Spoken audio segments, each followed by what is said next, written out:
جی السلام علیکم. یاسین حاضر ہے yasinanalysis.com کے پلیٹ فارم پر. آج جمعے کا دن ہے اور جیسے کہ میں نے آپ سے یہ کہا تھا کہ اس ہفتے ہمارے پاس دو کلوزنگز آ رہی ہیں, ایک منتھلی کلوزنگ اور آج ہے ویکلی کلوزنگ. تو بہرحال آج جمعے کا دن 2 ستمبر آج ڈیٹ ہو چکی ہے. اس ہفتے کا سیکنڈ ورکنگ ڈے ہے اس حوالے سے, ویک کے حوالے سے یا منتھلی حوالے سے کہ منتھ کا یہ دوسرا ورکنگ ڈے. بہرحال آج ہمارے پاس بڑی امپورٹنٹ خبریں ہوں گی اور بہت ساری نیوز آرٹیکلز ہمارے پاس لگے ہوئے ہیں جو کہ آپ کے ساتھ شیئر کرنے ہیں. سب سے پہلے یہ کہ ہم 3-4 دنوں سے دیکھ رہے تھے کہ کروڈ آئل کی پرائسز اپنے لو پہ لو بناتی چلی گئی اور ہم نے یہ دیکھا کہ کروڈ آئل کی پرائسز جو کہ 97.66 کا اس نے ہائی کیا تھا, لگ بھگ $98 کا ہائی کیا تھا اسی ہفتے, اور مارکیٹ نے کل لو کر دیا 85.98 کا. تو ایک بہت بڑی ڈراسٹک موومنٹ آئی اور بہت ساری باتیں اس حوالے سے چلتی رہیں کہ پروڈکشن کو بڑھایا جا رہا ہے, ایران کے اوپر سے پابندی ختم کی جا رہی ہے تاکہ روس نے جو پابندی لگا رکھی ہے یورپ کو پیٹرول سپلائی کے حوالے سے, اس کی کمی کو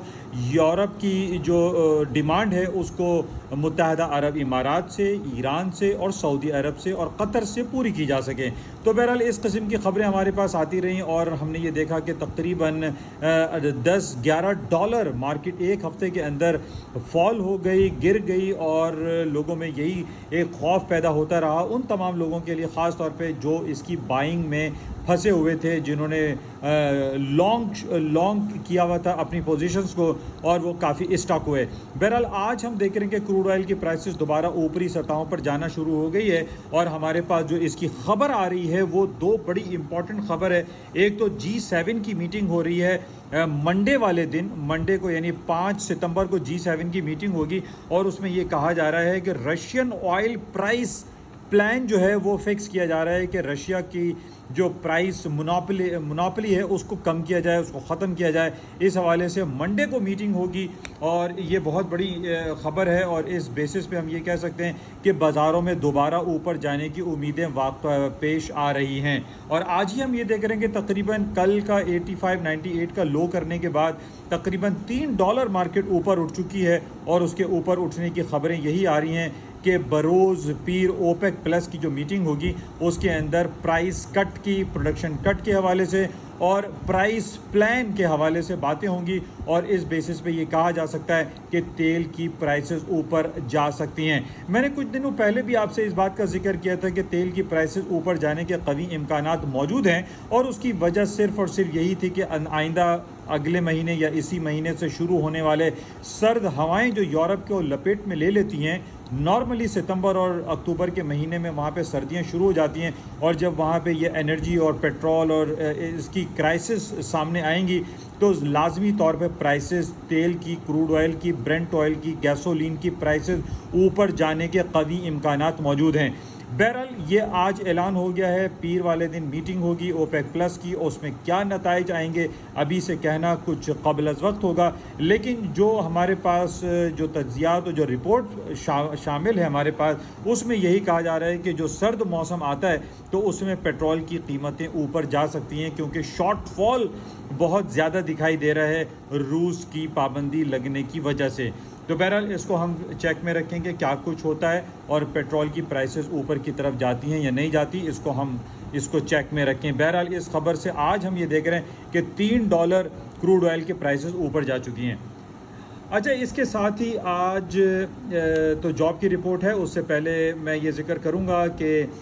5 تاریخ کو ہی یعنی منڈے کے دن برطانیہ میں ایک بہت بڑا فیصلہ ہونے والا ہے اور برطانیہ کی کنزرویٹو پارٹی کے 2 رکن جو پرائم منسٹر شپ کے لیے فائٹ کر رہے تھے یعنی مس لیز ٹرس اور دوسری رشی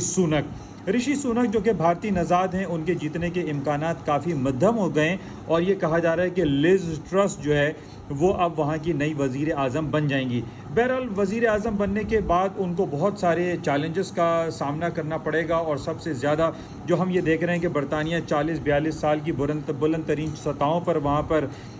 جو مہنگائی کا عالم ہے اور جو لومنگ ریسیشن ہے اس کو ان کو چیک میں رکھنا پڑے گا. انڈسٹریل انریسٹ کی باتیں بہت زیادہ ہو رہی ہے, اس کو لیز ٹرس کے سامنے یہ چیلنج ہوگا. باقی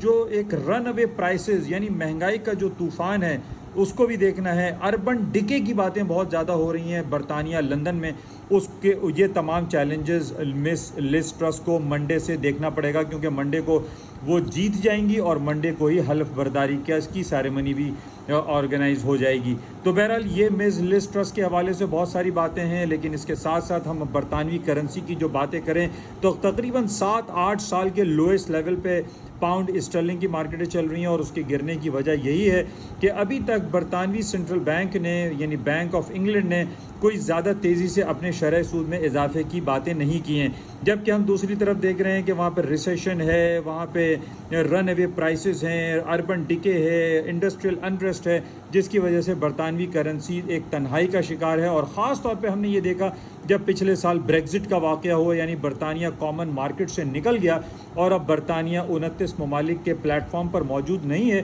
تو ایک تنہائی کا شکار محسوس ہوتا ہوا دکھائی دیتا ہے برطانیہ, جس کی وجہ سے وہاں کی کرنسی زبوحالی کا شکار ہے اور فالنگ سائڈ پر جا رہی ہے. اس کی وجہ سب سے پہلے ہم یہ کہہ سکتے ہیں کہ برطانوی بینک یعنی بینک آف انگلینڈ کو اپنے انٹرسٹ ریٹ کے بارے میں کچھ سوچنا پڑے گا. بہرحال اس کے علاوہ جو ہمارے پاس اور تیسری چوتھی جو خبریں ہیں وہ ہے جاپانی ین. آج ہم جاپانی ین کو دیکھ رہے ہیں ورسز US ڈالر 140 کے بیریئر کو یہ کراس کر گیا ہے اور 140.25 پہ اس وقت جاپانی ین چل رہا ہے. اور آج سے 24 سال پہلے ہم نے یہ دیکھا تھا 1998 کا یہ واقعہ ہے اکتوبر میں, جب بینک آف جاپان نے ایک انٹرونشن کی تھی اور مارکیٹ 105 ین سے 148 ین تک چلی گئی تھی. ایک بہت بڑی انٹرونشن ہوئی تھی اور فیوچرز مارکیٹ تقریباً 1500 پوائنٹ موو کر گئی تھی, لوور سائڈ پہ آ گئی تھی, جاپانی ین ویک ہو گیا تھا. تو بہرحال آج ہم 24 سال کے بعد دیکھ رہے ہیں کہ جاپانی ین اسی لیولز پہ کھڑا ہوا ہے, یعنی 140 پہ, اور اس کے اوپر 148 پہ جانے کے بھی قوی امکانات دکھائی دے رہے ہیں. اور اس کی وجہ صرف ہمارے پاس یہی ہے کہ جاپان ہم یہ دیکھ رہے ہیں کہ اس نے اپنے شرح سود کو سال ہر سال سے منفی درجات پہ رکھا ہوا ہے, اور ابھی اس کا جو انٹرسٹ ریٹ ہے وہ منفی 10 بیسس پوائنٹ چل رہا ہے. تو جس بیسس پہ ہم دیکھ رہے ہیں کہ جاپانی ین مستقل گراوٹ کا شکار ہے ورسز US ڈالر. تو بہرحال اس کو ہم مزید دیکھیں گے کہ جاپانی ین مزید ویک ہوتا ہے یا نہیں ہوتا, لیکن اکراس دا بورڈ پوری دنیا کی مارکیٹوں میں ہمیں یہی دکھائی دے رہا ہے کہ اگر کوئی کرنسی اسٹرانگ ہے تو وہ ہے US ڈالر, اور وہ ملٹی منتھس ملٹی ایئرز کے ہائیسٹ لیول پہ US ڈالر یا US ڈالر انڈیکس چل رہا ہے, وہ ابھی تقریباً 109 کے بھاؤ پر ہے. تو بہرحال ہم مزید اس کو چیک میں رکھیں گے. اچھا, اس کے ساتھ ہی جو انٹرسٹ ریٹ بڑھانے کے واقعات کی جو خبریں ہمارے سامنے آ رہی ہیں کہ برطانیہ اور جناب یورپین سینٹرل بینک اور امریکہ کا جو سینٹرل بینک ہے فیڈرل ریزرو بینک, یہ سب کے سب بینک اپنے شرح سود کو بڑھانے کی طرف جا رہے ہیں, جس کی وجہ سے سونے اور چاندی کی قیمتوں میں گراوٹ دیکھنے میں آئی. کل ہم نے دیکھا کہ سونے کی قیمتیں اسپاٹ مارکیٹ میں $1695 پر آؤنس کے حساب سے چلی گئی, اور اسی طریقے سے 17.40 پر چاندی اپنے لوئسٹ لیول پر جو کہ ملٹی منتھس کے لوئسٹ لیول پہ آ گئی. ابھی ہمارے سامنے یہی جو ٹیکنیکلٹیز ہیں اس میں یہی دکھائی دے رہا ہے کہ 17.00 سلور کا ریٹ ہے, جو کہ ٹیکنیکلی بڑا امپورٹنٹ سپورٹنگ لیول ہے, اور اسی طریقے سے 1680 بہت امپورٹنٹ لیول ہے گولڈ کے حوالے سے. تو ان ٹیکنیکلز کو آپ ذہن نشین رکھیں اور اسی حساب سے آپ اپنے پورٹ فولیو کو مینیج کریں.